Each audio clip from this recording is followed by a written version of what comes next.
എല്ലാവർക്കും മീരസ് വ്ലോഗിലേക്ക് സ്വാഗതം.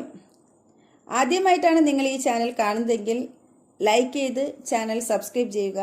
ഇന്നും വ്യത്യസ്തങ്ങളായിട്ടുള്ള കുറച്ചധികം ചോദ്യോത്തരങ്ങളാണ് ഈ വീഡിയോയിൽ ഉൾപ്പെടുത്തിയിട്ടുള്ളത്. എല്ലാവരും സപ്പോർട്ട് ചെയ്യണേ. അപ്പോൾ ചോദ്യങ്ങളിലേക്ക് കിടക്കാം. ശീതള പാനീയം കുടിച്ചാൽ തകരാറിലാകുന്ന അവയവം ഏതാണ്? ഉത്തരം വൃക്ക. ചോറ് കൂടുതൽ കഴിച്ചാൽ വരുന്ന രോഗം ഏതാണ്?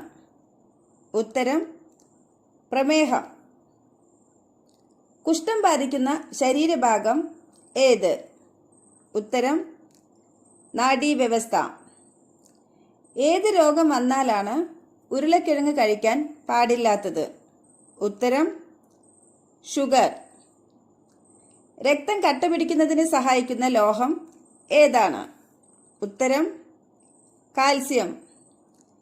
ശരീരത്തിന് വെളുപ്പ് നിറം നൽകാൻ സഹായിക്കുന്ന പഴം ഏത്? ഉത്തരം നാരങ്ങ. വീട്ടിൽ ഏത് ജീവി പെരുകുമ്പോഴാണ് കണ്ണേറ് ബാധിച്ചതായി കണക്കാക്കുന്നത്? ഉത്തരം കറുത്ത വണ്ട്. പാലിന് തുല്യമായ കാൽസ്യം അടങ്ങിയ പഴം ഏതാണ്? ഉത്തരം അത്തിപ്പഴം. രാവിലെ എഴുന്നേറ്റുടനെ വെള്ളം കുടിച്ചാൽ മാറുന്ന രോഗം ഏതാണ്? ഉത്തരം അസിഡിറ്റി. കരളിനെ ബാധിക്കുന്ന രോഗം ഏത്? ഉത്തരം മഞ്ഞപ്പിത്തം. അടുത്ത വീഡിയോയുമായിട്ട് നമുക്ക് വീണ്ടും കാണാം. ബൈ.